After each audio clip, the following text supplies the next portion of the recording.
बिस्मिल्लाहिर्रहमानिर्रहीम। अस्सलामुअलैकुम दोस्तों, नई वीडियो में खुशामदीद। दोस्तों, चंद ही घंटों में अफगान तालिबान ने अफगानी अफवाज को धूल चटा दी। काबुल पर कब्जा होने के बिल्कुल करीब। अशरफ गनी को तारीखी हजीमत का सामना और पाकिस्तान की इमदाद के लिए मिन्नतें तरले शुरू कर दिए गए।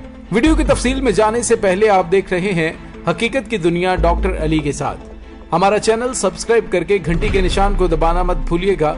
इस वीडियो को ज्यादा से ज्यादा फेसबुक, व्हाट्सएप और सोशल मीडिया पर शेयर जरूर करें। शेयर और लाइक करने के साथ साथ कमेंट बॉक्स में पाक फौज जिंदाबाद, पाकिस्तान पाइंदाबाद और पाकिस्तान के गुमनाम हीरोज को सलाम का नारा कमेंट जरूर कीजिएगा।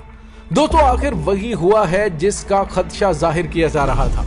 अमेरिका के अफगानिस्तान से निकलने के साथ ही अफगानिस्तान में ऐसी आग भड़क उठी है जो इर्द गिर्द के ममालिक को अपनी लपेट में ले सकती है। यह दोस्तों, आज अफगान फोर्सेज जिनकी जानिब से थोड़ी देर पहले खबर दी गई, जिसमें दावा किया गया कि पाकिस्तान के 20 खुफिया एजेंटों को एनडीएस ने एक हमले में निशाना बनाकर हलाक कर दिया है। लेकिन दोस्तों, वो एक बहुत बड़ा प्रोपेगेंडा था और अफगान हुकूमत की जानिब से अपने बॉस भारत की जानिब से दिए गए एजेंडे को आगे बढ़ाने के लिए ये इल्जाम लगाने की कोशिश की। लेकिन दोस्तों, चंद ही घंटों में जंग का पासा पलट गया है। अफगान जंगियों की जानिब से किए जाने वाले हमलों में अफगान सिक्योरिटी फोर्सेज लाशें छोड़कर भाग गई और बड़े पैमाने पर जानी और माली नुकसान उठाने के बाद वो तमाम इलाके छोड़ने पर मजबूर हो गए जिन पर कभी हुकूमत का कब्जा था। दोस्तों, सूरत हाल ये बन चुकी है कि अफगानिस्तान की दारुल हुकूमत काबुल के इर्द गिर्द 37 चेक पोस्टों पर अफगान तालिबान की जानिब से कब्जा कर लिया गया है और कहा यह जा रहा है कि अगले 2 से 3 दिन के अंदर अफगान तालिबान काबुल में घुस सकते हैं और काबुल हाथ से गया तो समझिए कि अफगानिस्तान की हुकूमत तालिबान के हाथ में आ गई।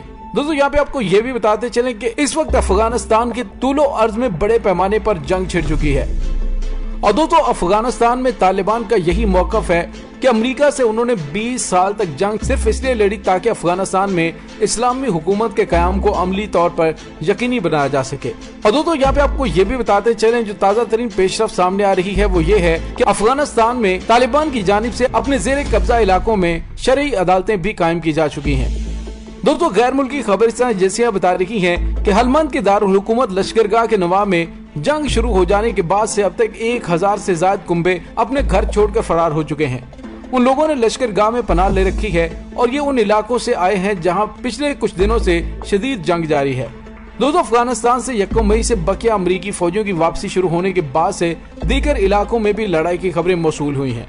अफगानिस्तान में हंगामी खिदमात के कोऑर्डिनेटर मार्को पोनेटियन ने गैर मुल्की अखबारात के हवाले से बताया कि सिर्फ हलमंद में ही लड़ाई नहीं हो रही बल्कि पूरे अफगानिस्तान में तशद्दुद में इजाफा हो रहा है। अमेरिका ने अफगान हुकूमती फोर्सेज और तालिबान के दरमियान जारी जंग की शिद्दत को कम करके पेश करने की कोशिश की है। अमेरिकी वजारत दिफा के तर्जुमान जॉन कर्बी ने वाशिंगटन में कहा था कि अफगानिस्तान में ऐसा कुछ नहीं जिससे फौजियों का इनखला मुतासिर हो या फिर अफगानिस्तान में हमारे मिशन पर कोई खास असर पड़ेगा। दोस्तों, अफगान दारुल हुकूमत काबुल की जानिब अफगान तालिबान की पेशकदमी जारी है।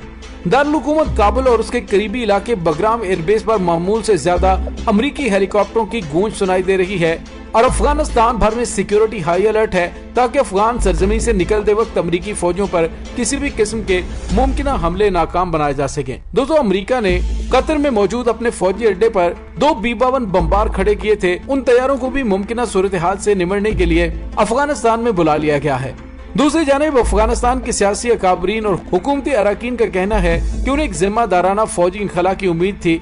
अमेरिका को फौजी इनखला के लिए अमन मुज़ाकरात में पेशरफ्त का इंतजार करना चाहिए था, क्योंकि अमेरिका के इनखला के ऐलान के साथ ही मगरबी दिफाई इत्तेहाद नाटो के दीगर ममालिक ने भी इनखला का फैसला कर लिया था। दोस्तों, याद रहे कि तालिबान और काबुल हुकूमत के माबैन अमन मुज़ाकरात गुज़िश्ता सितंबर से जारी हैं, लेकिन ये तातुल का शिकार हो गए। जर्मन समेत दीगर माहिरीन इंसदाद दहशतगर्दी ने मौजूदा हालात को जहादियों के जाग उठने का मौका करार देते हुए कहा कि जहादियों के एक बार फिर कामयाबी के इम्कानात हैं, लेकिन एक बात इंतहाई अहम है कि तालिबान के काबुल पहुंचने से कबल ही शरई अदालतें कायम कर दी गई हैं, जिसने काम शुरू कर दिया और तालिबान ने कहा है कि अफगानिस्तान में इस्लामी निजाम के कयाम को यकीनी बनाया जाएगा। और दोस्तों, इस ऐलान के साथ ही अफगानिस्तान में लिबरल्स को जान के लाले पड़ गए हैं, वहीं भारत को भी अफगानिस्तान में अपना मुस्तकबिल तारीख नजर आना शुरू हो गया है। दोस्तों, दूसरे लफ्जों में अगर ये कहा जाए कि अफगानिस्तान अमेरिका के लिए एक छछूंदर बन चुका है, अमेरिका न अफगानिस्तान को उगल पा रहा है और न ही निगल पा रहा है। अमेरिका के साबिक सदर डोनाल्ड ट्रंप ने तालिबान से मुआहदा किया और ऐलान किया था कि वो मई तक अफगानिस्तान से अमेरिका के तमाम फौजियों को निकालेंगे, लेकिन डोनाल्ड ट्रंप को सदारती इंतखाबात में शिकस्त हो गई और उसकी जगह जो बाइडेन आ गया। जो बाइडेन ने आते ही फरमाया कि अमेरिका अफगानिस्तान से नहीं निकलेगा, लेकिन 2-3 हफ्ते के बाद अमेरिका को अक्ल आ गई और उसने ऐलान किया कि वो मई में तो नहीं, सितंबर में अफगानिस्तान छोड़ देगा। लेकिन उसके बाद से अब तक अमेरिका अफगानिस्तान के बारे में मुख्तलिफ किस्म की स्टेटमेंट दे रहा है।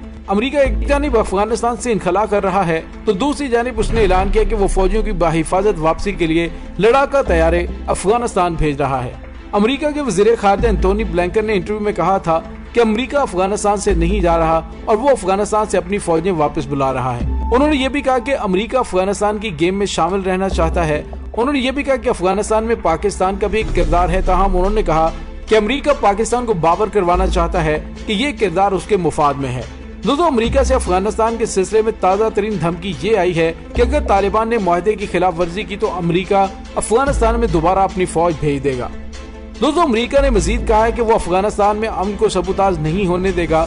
अफगानिस्तान के बारे में अमेरिका के खुसूसी नुमाइंदे ज़ल्मे खलीलजाद ने इंतबाह जारी करते हुए कहा कि अमेरिका अफगान अवाम के साथ खड़ा और अगर तालिबान ने जंग को तरजीह दी तो अमेरिका दोबारा अपनी फौज अफगानिस्तान भेज देगा। दोस्तों, अफगानिस्तान सल्तनतों का कब्रिस्तान है और यहाँ सल्तनत बरतानिया को शिकस्त हुई, सोवियत यूनियन को शिकस्त से दो चार होना पड़ा, लेकिन 9/11 के बाद अफगानिस्तान के खिलाफ जारहियत का इत्तेकाब करते हुए अमेरिका का ख्याल था कि उसकी तकदीर मुख्तलिफ होगी। वो वक्त की वाहिद सुपर पावर है, उसकी सियासी ताकत बेमिसाल है और उसकी मुआशी ताकत गैर मामूली है, उसकी अस्करी ताकत बेपनाह है, चुनांचे उसे कोई शिकस्त नहीं दे सकता। दोस्तों, अमेरिका का ये ख्याल दुनियावी एतबार से गलत नहीं था। अमेरिका वाकई तालिबान से 1000 गुना ताकतवर था, लेकिन अमेरिका को जिहाद और जज्बा शौक के मौजज़ात का इल्म नहीं था। उसने सोवियत यूनियन के खिलाफ अफगानिस्तान में उन हथियारों को बरूए कार लाते हुए कामयाब होते होते देखा, लेकिन अमेरिका का ख्याल था कि उसकी ताकत सोवियत यूनियन की ताकत से बहुत ज्यादा है, चुनांचे उसकी तकदीर मुख्तलिफ होगी। दोस्तों, अमेरिका को पता था कि अफगानिस्तान में उसके खिलाफ बरसरे पेकार मुजाहिदीन की कोई मदद नहीं करेगा, लेकिन अमेरिका को जो बात मालूम नहीं थी वो ये थी कि जहाद और शौक शहादत की मदद अल्लाह रब्बुल इज्जत खुद करता है।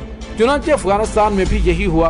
अब अमेरिका तो वहाँ से निकल रहा है, लेकिन वहाँ पर गेम प्लानर भी बुरी तरह शिकस्त से दो चार हो चुके हैं और यूं लग रहा है कि अगले चंद घंटों के अंदर अफगानिस्तान का दारुल हुकूमत अफगान तालिबान के कब्जे में आ जाएगा।